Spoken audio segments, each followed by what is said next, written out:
ಹಾಗೆ ಇವರ ಜೊತೆ ನಿಮ್ಮ ಒಂದು MVG ಹಾಲಿಡೇಸ್ ಇದ್ರ ಜೊತೆ ಏನು ಟ್ರಿಪ್ಸು ನಮ್ಮ ಯೋಗ ಬಂಧುಗಳ ಜೊತೆ ನಮ್ಮ ಫಾರಿನರ್ಸ್ ಜೊತೆ ಹಲವಾರು ಟ್ರಿಪ್ಗಳನ್ನು ಮಾಡಿದ್ದೀವಿ. ತುಂಬ ಒಳ್ಳೊಳ್ಳೆ ಪ್ಯಾಕೇಜನ್ನು ಕೊಟ್ಟಿದ್ದಾರೆ. ಹಾಗೆ ನಾವು ಈ ಒಂದು ಸಿಂಗಪೂರು, ಥೈಲ್ಯಾಂಡು ಈ ರೀತಿಯ ಒಂದು ಪ್ಯಾಕೇಜನ್ನು ತೊಗೊಂಡಿದ್ವು.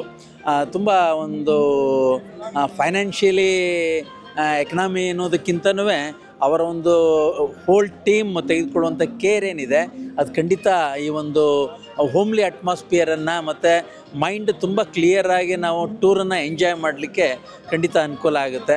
ಹಾಗಾಗಿ ಈಗೇನು ನಿಮ್ಮ ಒಂದು ಟ್ರಿಪ್ ಡೋರ್ ಅನ್ನುವಂಥದ್ದು ಹೊಸದಾಗಿ ಆ ಒಂದು ಮುಂದುವರೆದ ಭಾಗ, ಒಂದು ಡಿಕೆಡ್ ಆದ ನಂತರ ಮುಂದುವರೆದ ಭಾಗ ಏನಿದೆ ಖಂಡಿತ ಅದು ಯಶಸ್ವಿ ಆಗಲಿ. ನಿಮ್ಮ ಒಂದು ಸಮರ್ಥ ಮತ್ತು ಟೀಮ್ನ ಎಲ್ಲರೂ ಈ ಒಂದು ನಮ್ಮ ಮೈಸೂರಿನ ಹೆಮ್ಮೆ, ಮೈಸೂರು ಅಂದ ತಕ್ಷಣವೇ ಒಂದು ಇಡೀ ಪ್ರಪಂಚದ ಒಂದು ಭೂಮಟ್ಟದಲ್ಲೇ ಒಂದು ವಿಶಿಷ್ಟವಾದಂಥ ಒಂದು ಟೂರಿಸಮ್ ಇರುವಂಥ ಸ್ಥಾನ ಹೊಂದಿರುವಂಥದ್ದು. ಹಾಗೆ ಈ ಒಂದು ಏನು ಟೂರಿಸಮ್ ಯೋಗ ಏನಿದೆ ಆ ಯೋಗ ಮತ್ತು ಟೂರಿಸಮ್ ಎರಡನ್ನೂ ಜೊತೆಯಾಗಿ ತೆಗೆದುಕೊಂಡು ಹೋಗಿ ಅಂತ ನಾನಾದರೂ ಭಾವಿಸ್ತಾ ನಿಮ್ಮೆಲ್ಲರಿಗೆ ಮತ್ತೊಮ್ಮೆ ಆಲ್ ದ ಬೆಸ್ಟ್ ಹೇಳಲಿಕ್ಕೆ ಇಷ್ಟಪಡ್ತೀನಿ. Thank you sir, thank you so much for your wonderful time.